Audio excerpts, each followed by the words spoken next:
back to my channel. It has been quite a minute, and I just have to say December was rough.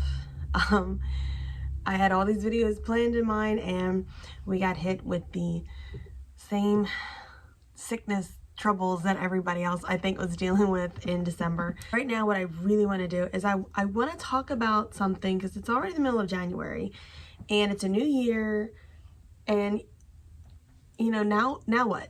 Now what do we do? I know last year I did a video, it was, you know, new year, new life, new you, and that's kind of like a motto when the new year starts, is everyone's like, oh, I'm gonna change things, I'm gonna change myself, I'm gonna do all these great goals, and I'm gonna set all these New Year's resolutions, and I'm gonna, you know, the biggest thing is I'm gonna work out and lose weight, or I'm gonna change this about my life. And there's nothing wrong with that. If you've seen some of my videos, or if you follow me on Instagram and see some of my stories, I'm a huge believer in planning your day, setting goals, meeting those goals, attainable goals, measuring your goals. I'm for all those kinds of things. So I'm not saying it to say, oh, we shouldn't do that. What I'm saying is you have to be realistic in what you're doing. I learned something about myself pretty heavily at the end of 2022. I, to be honest with you, was not a huge fan of TikTok. I didn't really watch it. I heard about it. I was a big YouTube follower. I loved watching a lot of moms, and especially moms that cleaned and got their house together, and I love cleaning motivation videos. And then when I started getting into TikTok, and I started watching more of those kinds of things, like moms who keep their house clean, or, you know, moms and resetting their day and stuff like that. What I found myself doing is I was starting to get to a point where I was becoming frustrated with my life, with my home, even with my children, because I was so unbelievably comparing my home and my kids and my life to these influencers. And some of these influencers had been doing a lot of this for a really long time. I just found myself comparing my life to them. I was becoming increasingly frustrated. It was the holiday season, supposed to be a really fun time, and I was just this very frustrated individual. And of course, that frustration bled out into my time as a mom and my life as a mom. Here I am expecting my children's rooms to look perfectly clean all the time, my house to be void of toys on the floor, to have it clean and no dust. I was finding myself becoming extremely frustrated because that wasn't happening. Shame on me, I'll say, because, and this is to any moms or wives or anybody out there living like this, you have to put your life in a different context than you see other influencers. Your life is your life. How you set up your successful life, your success as a mom or your success as a wife, any of that should not be judged or measured according to what you see others doing.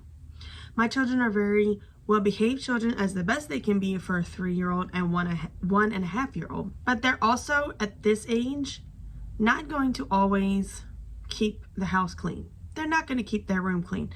My 3-year-old will help me clean up, but he is interested in something, he's going to dump it all out. If it's in a bin full of other toys, he's going to dump the whole bin out in order to get what he wants. There's nothing wrong with that. That's why I am not having this philosophy, even for myself, because I realized that at the end of 22 that that's what I was doing, and how unfair that was to my family and especially to myself. Always make sure that what you are doing or how you're doing something always makes you feel good about yourself. That is not stressing you out. And that's what it was doing. It was causing frustration and resentment because I don't look like everybody else. My house is always a mess. My house is always got toys everywhere. Duh. I have a 3-year-old and a 1.5-year-old. I have 2 dogs and a husband. And so I had to reprogram myself at the beginning of this year and say, okay, listen, you're expecting perfection from a family and even yourself, and you're not perfect. You're not going to have it all together. Don't expect everything to be right all the time. And so I say that to you. We're in the middle of January. Typically around this time is when people really stop looking at their New Year's resolutions. They've either forgotten about them, cheated on them already, or just never even got to them and have just continued their life as normal. I want to say there's nothing wrong with that. If that's If that's you, that's fine. But what I have done this year is I have slowly this month been developing my vision board and then my goals. I did not start January 1 doing my vision board or planning out my goals because I needed to take a stop and look at myself, figure out what I wanted for me, my family, and our lives together. So I can be honest with you, I have not reached not one New Year's resolution or goal because I haven't really finessed them to the point I want them. If that is you, if you've lost yourself in your goals or never developed any, go ahead and take that time and do it. But remember, you have your life. You have your way of doing things that work for you. Trying to mimic what other people do is fine if it works for you. If it's adding more stress, if it's adding more chaos, if it's causing you to have resentment towards your family, yourself, or your spouse or significant other, whatever situation you're in, man, leave that stuff. Let that go. Don't go for that. And don't try and be that. So I say to you as I wrap up, it's not about being a new you. Maybe it's an improved you or a different you, but it shouldn't be a brand new you. You are you. You have things that work for you. You do things that work for you. It's a new year, yes. And it should be about new beginnings and doing things a little bit differently to make yourself feel more sane or more productive. All for that. But if all you are focused on is doing it like other people have done it, you will fail. Because most people have done it and perfected it, and the behind the scenes that you didn't see, all that behind the scenes work, that's what made them and made their video or their TikTok successful.